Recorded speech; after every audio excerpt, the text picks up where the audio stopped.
નમસ્કાર વિદ્યાર્થી મિત્રો, આપણે ધોરણ 9 ની અંદર ગણિત વિષયમાં લેક્ચર 8 ની અંદર આપણે આજે એ શીખવું છે કે અસમય સંખ્યાનો અસમય સાથે સરવાળો બાદબાકી ગુણાકાર ભાગાકાર કરીએ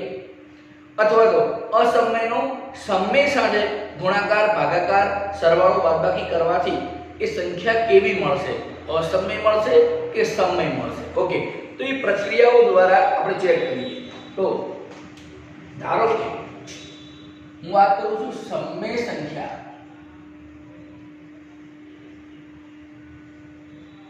નો અસમય સંખ્યા સાથેનો સરવાળો।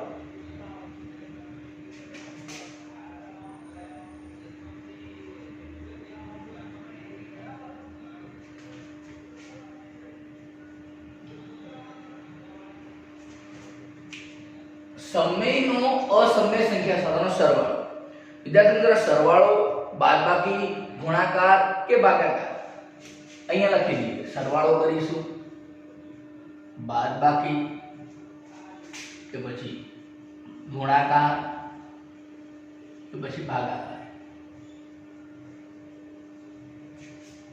એ આપણને હંમેશા અસમય જવાબ આપશે। આ શું કહેવા માંગે છે પહેલા જો સમય સંખ્યા અને અસમય સંખ્યા આ બંને વચ્ચે સરવાળો કરીશું, બાદબાકી ગુણાકાર કે ભાગાકાર। એક ઉદાહરણ, √2 એ અસમય છે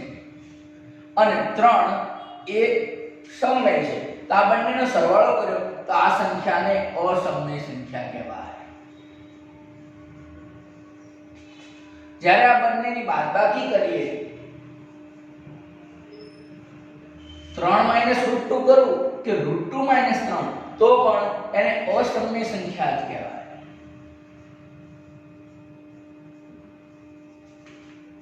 એવી રીતના બંનેનો ગુણાકાર કરું તો બરાબર સમજવાનું છે આમનો ગુણાકાર કેવી રીતના થશે, એ આપણી ભૂલ થાય છે। તો સમય અને અસમયનો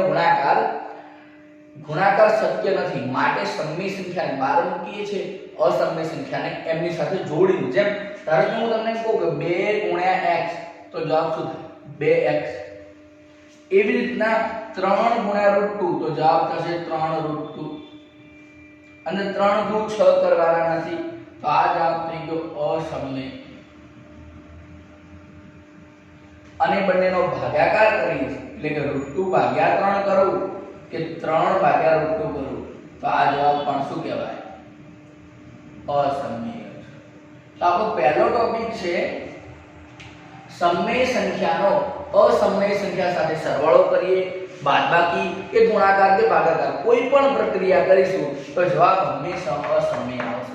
તો 1 માર્ક્સ ની અંદર એમસીક્યુ કે શોર્ટ ક્વેશ્ચન પૂછાય તો આ સમજણ હોવી જોઈએ, બરાબર છે। ઓકે, આ ઉદાહરણ તમે કોઈ પણ સંખ્યા લઈ શકો, √2 અને 3 લેવાની જરૂર નથી। ધારો કે હું તમને એક ઉદાહરણ પૂછું એવી રીતના π/2 તો અસમય કે અસમય? તો વિદ્યાર્થી મિત્ર, π એ કેવી છે અસમય છે, 2 એ કેવા છે સમય છે। અસમય અને સમયનો ભાગાકાર જવાબમાં શું આવશે અસમય જ આવશે। તો દરેકને સમજણ પડે છે કે અસમય સાથે સમય સંખ્યાની કોઈ પણ પ્રક્રિયા કરીશું તો જવાબ અસમય જ મળશે। ઓકે વિદ્યાર્થી મિત્રો, મેં અહીંયા તમારી સમક્ષ અમુક ઉદાહરણ લખેલા છે, તમે તમારી જાતે બીજા ઘણા બધા ઉદાહરણ લખી શકો છો। ચાલો આનો સ્ક્રીનશોટ લો।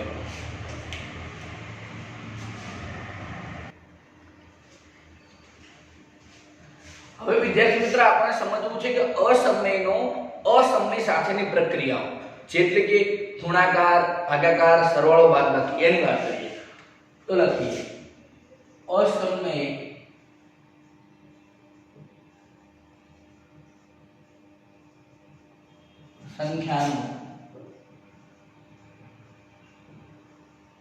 સંખ્યા સાથે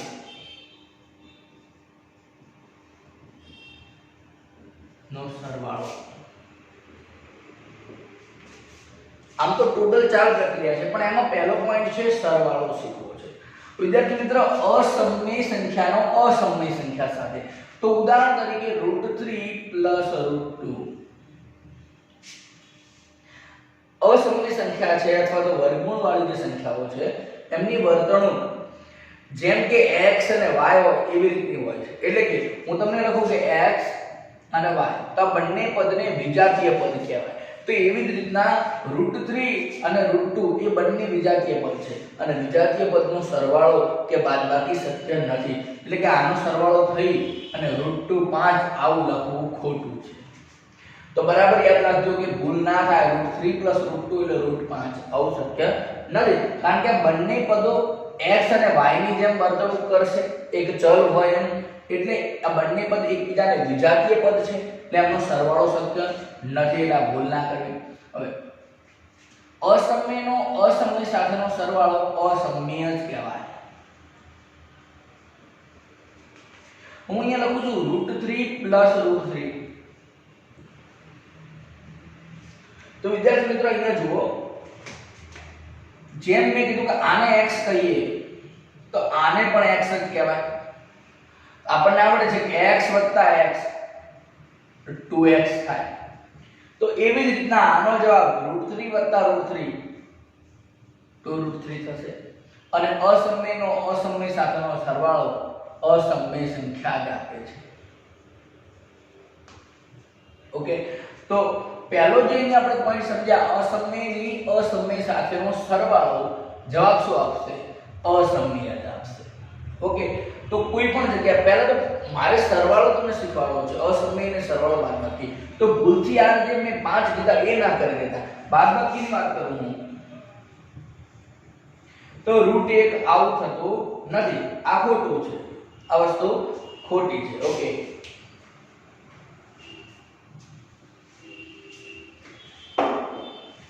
આની વર્તણૂક કોના જેવી? તો ચલ જેવી, જેમ x અને y હોય તો એમનો સરવાળો શક્ય નથી કે બાદબાકી શક્ય નથી, એવી રીતના સરવાળો બાદબાકી કરીશું, પરંતુ જેમ જેમ આપણે ઉદાહરણો પ્રેક્ટિસ કરીશું ત્યારે સમજણ પડશે કે કોનો સરવાળો કેવી રીતના થાય। ઓકે, ચલો પહેલા તો આ પોઈન્ટ સમજણ પડી કે અસમયનો અસમય સાથેનો સરવાળો હંમેશા અસમય જ આપે। પણ હવે મારે વિચારવું છે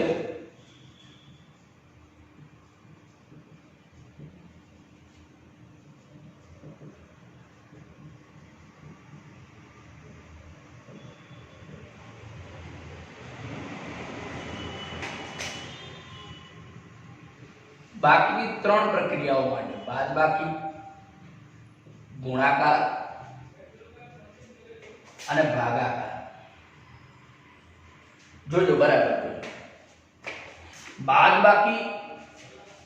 હવે વિદ્યાર્થી મિત્રો હું અહીંયા એક સંખ્યા લખું √3 - √2, તો આની બાદબાકી શક્ય નથી, તો આ બંને સંખ્યા અસમય માટે આ જવાબ અસમય। પણ હું અહીંયા લખું √2 - √2 x - x, તો 0 જવાબ। હવે 0 હોય તો કેવી સંખ્યા છે? સમય। એનો મતલબ એ સમજણ પડી કે અસમયની અસમય સાથેની બાદબાકી અસમય પણ હોઈ શકે અને સમય પણ હોઈ શકે, એટલે એવું સ્પષ્ટ ન લખી શકાય કે હંમેશા બાદબાકી શું આવશે? સમય જ આવશે કે અસમય આવશે, માટે આનો જવાબ કોઈ નિશ્ચિત નથી, સમય પણ હોઈ શકે, અસમય પણ હોઈ શકે। ઓકે, ક્યારે અસમય ક્યારે સમય? તો જ્યારે બાદબાકી શક્ય હોય ને એનો જવાબ સાદુરૂપ આપીને સમય આવે તો સમય, પરંતુ આપણે સાદુરૂપ નથી આપી શકતા તો એ સંખ્યાને શું કહેવાય? અસમય કહેવાય। ઓકે, હા, હજી એક બીજી સંખ્યા લખીએ અહીંયા 3√2 - √2 એટલે x, 3x - x 2x એટલે કે 2√2। વિદ્યાર્થી મિત્રો બાદબાકી તો થઈ ગઈ, પણ એનો સાદુરૂપ આપે પછી √2 આવે, √2 કેવી છે? અસમય છે, તો જવાબ શું આવે? અસમય। ઓકે, તો સમય પણ જવાબ આવે, અસમય પણ આવે। સમય ત્યારે શક્ય છે કે બે એક જ જેવી અસમય સંખ્યાની બાદબાકી થાય, સમાન અસમય સંખ્યાની બાદબાકી થતી હોય તો જવાબ સમય આવશે। હવે વાત કરવી છે મારે ગુણાકારની, તો √2 * √3, આમનો ગુણાકાર કેવી રીતના થશે? જેમ આપણે કરીએ છીએ એવી જ રીતના, 2 × 3 તો 6 થઈ જાય, વર્ગમૂળમાં 6। વિદ્યાર્થી મિત્રો 6 નું વર્ગમૂળ નથી નીકળતું, એનો અર્થ એવો થયો કે આ અસમય સંખ્યા છે। એક સંખ્યા લખું છું √2 * √8, આ બંને અસમય છે, કારણ કે 2 નું વર્ગમૂળ નીકળતું નથી, 8 નું વર્ગમૂળ નીકળતું નથી, પણ હવે બંનેનો ગુણાકાર કરો, 8 × 2 = 16। 16 નું વર્ગમૂળ 4 નીકળે છે એનો મતલબ એવો થયો 4 પોતે સમય સંખ્યા છે એટલે કે એનો અર્થ શું થઈ ગયો વિદ્યાર્થી મિત્રો તો બે સંખ્યાઓનો ગુણાકાર બે અસમય સંખ્યાઓનો ગુણાકાર અસમય પણ હોઈ શકે અને સમય પણ હોઈ શકે તો ક્યારે સમય એમનો ગુણાકાર કર્યા પછી એનો સાદુરૂપ જો સમય મળે એટલે કે વર્ગમૂળ નીકળી જાય તો સમય કહી શકીએ અને અસમય તો સેમ ટુ સેમ વિદ્યાર્થી મિત્ર ભાગાકારની વાત કરીએ તો ભાગાકારમાં જોઈએ √3 ભાગ્યા √2 તો આનો સાદુરૂપ આપી શકીશું નહીં અને આનો જવાબ આપણે અસમય લખીશું પણ અહીંયા એક ઉદાહરણ લખું હું ભાગાકારનું √8 ભાગ્યા √2 તો જવાબ શું થશે 8 ભાગ્યા 2 તો 4 અને 4 નું વર્ગમૂળ 2 એનો મતલબ આ જવાબ શું થઈ ગયો સમય તો વિદ્યાર્થી મિત્ર આમ બે અસમય સંખ્યાની બાદબાકી ગુણાકાર કે ભાગાકાર કરવાથી કોઈ નિશ્ચિત જવાબ નથી સમય પણ હોય અને અસમય પણ હોઈ શકે છે ઓકે તો વિદ્યાર્થી મિત્ર ભૂલ કરતા નહીં પણ ખાસ આપણે સ્ટેપ એ શીખવાના છે કે આ વર્ગમૂળ વાળી જે સંખ્યાઓ છે એ સંખ્યાઓના ગુણાકાર ભાગાકાર સરવાળા અને બાદબાકી કેવી રીતના થાય આના પછીનો ટોપિક એ છે પણ હાલ આ વસ્તુ સમજી લો ઓકે ચાલો સ્ક્રીનશોટ લો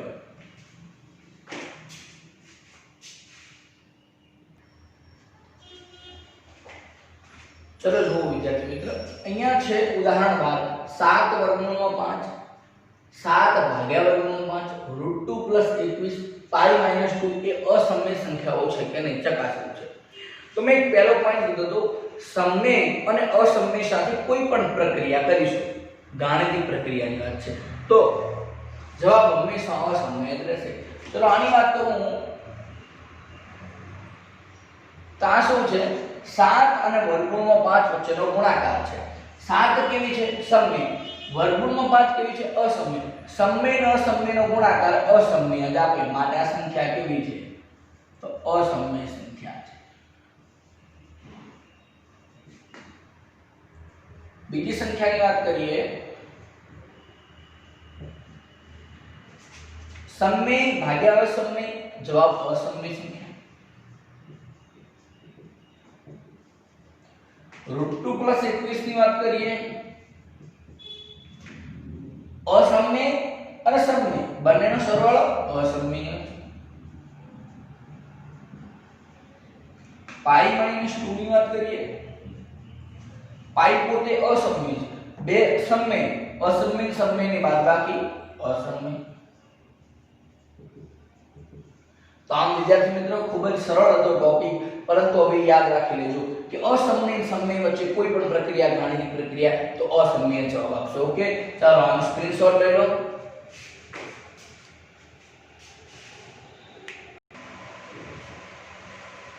અહીંયા હું વિદ્યાર્થી મિત્રો હોમવર્ક આપું છું તમને મેં 5 સંખ્યાઓ આપી છે આ 5 સંખ્યા સમય છે કે અસમય છે એનો જવાબ તમારે કોમેન્ટ બોક્સમાં અત્યારે જ આપવાનો છે વિદ્યાર્થી મિત્રો ઓકે તો ઘણા બધા વિદ્યાર્થીઓ કોમેન્ટ બોક્સમાં રિપ્લાય આપે છે બરાબર પરંતુ અમુક વિદ્યાર્થીઓ તેમ છતાં આપતા નથી તો ભૂલતા નહીં કોમેન્ટ બોક્સમાં રિપ્લાય આપતા જ આવડતું હશે નીચે વિડિયોની નીચે જ કોમેન્ટ બોક્સ કરીને લખેલું હોય છે એમાં તમારો જવાબ લખી શકો છો પાંચેનો જવાબ આપી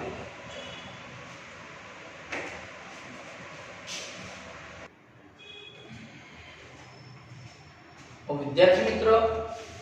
ઇમ્પોર્ટન્ટ વસ્તુ છે આપણે આજે હવે જે શીખી રહ્યા છીએ ઇમ્પોર્ટન્ટ એક્ઝામ્પલ લાઈફ ટાઈમ આગળ તમે 9 10 11 12 ગમે ત્યાં સુધી ભણશો તો ઘણા વિદ્યાર્થીઓને આ સરવાળા બાદબાકી ભૂલ પડતી હોય છે તો બરાબર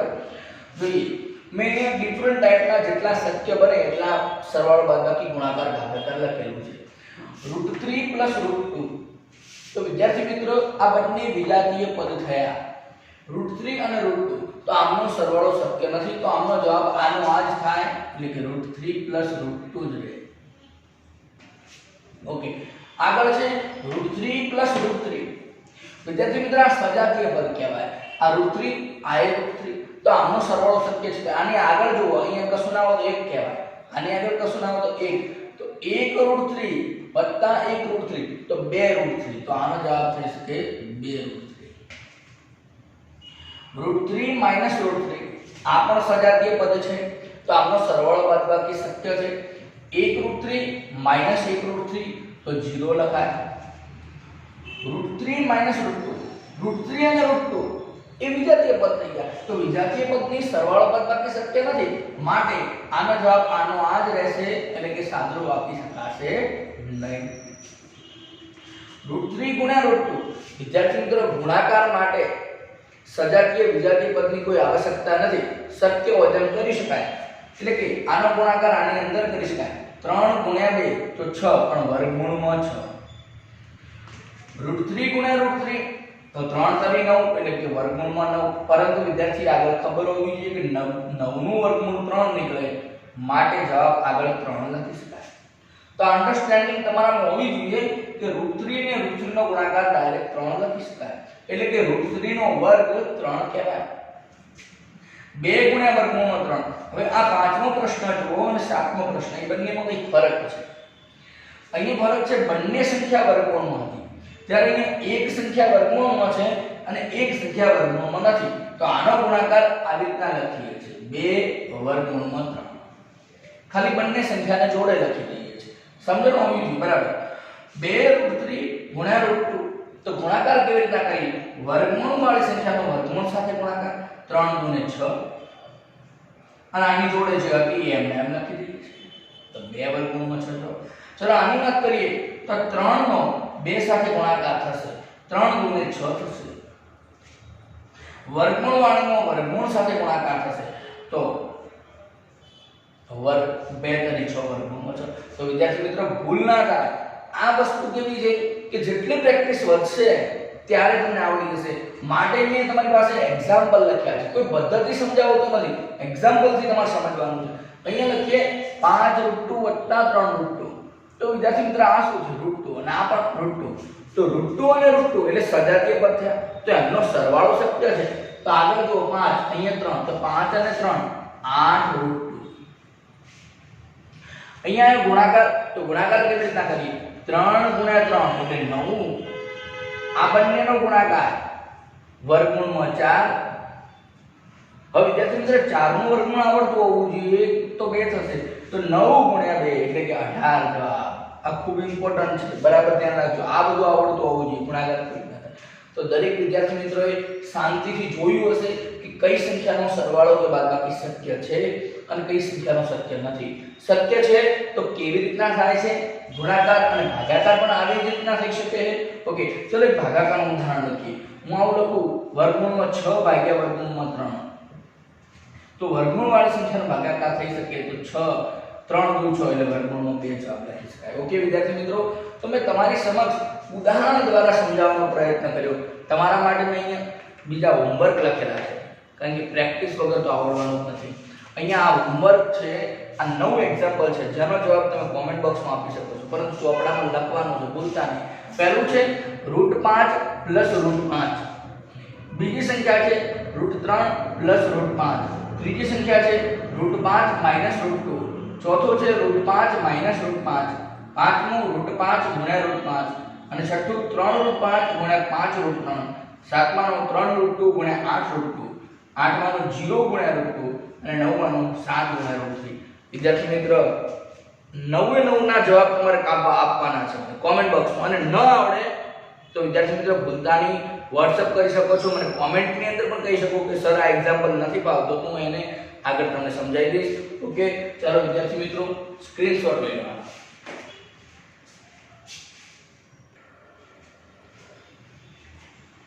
ઉદાહરણ 13 2 + 5 √3 અને √2 - 3 √3 નો સરવાળો કરવો છે આ સંખ્યા અને આ સંખ્યાનો સરવાળો ચાલો કરીએ 2 + 5 √3 એક આ સંખ્યા છે પ્લસ બીજી સંખ્યા છે √2 - 3 √3 હવે વિદ્યાર્થી મિત્ર સરવાળો બાદબાકી કરવા માટે પહેલું વિચારવું જોઈએ સજાતીય પદ તો જો અહીંયા √2 વાળું પદ અહીંયા √2 વાળું પદ એ બંને સજાતીય છે તો આ બંને પદનો સરવાળો શક્ય છે આ √3 તો આ બંનેનો જ સરવાળો બાદબાકી શક્ય છે ચાલો તો એ બંને પદને નજીક લાવી દઈએ તો 2 + √2 5 √3 -3√3 2√2 plus √2 3√2 5√3 -3√3 2√3 ઓકે તો આ જવાબ આવ્યો આગળ આપણે વિદ્યાર્થી મિત્રો એક્ઝામ્પલ શીખ્યા હતા કેવી રીતે બાદબાકી કરીએ કેવી રીતે સરવાળો તો તમને ખબર પડી કે આ 2 અને 1 એટલે કે 3 થાય આ 5 - 3 તો 2 થાય ઓકે તો આ જવાબ છે ઉદાહરણ 14 6√5 અને 2√5 સાથેનો ગુણાકાર તો કેવી રીતે ગુણાકાર કરીશું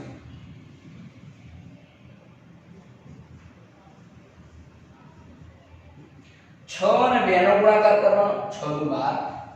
√5 અને √5 નો ગુણાકાર √25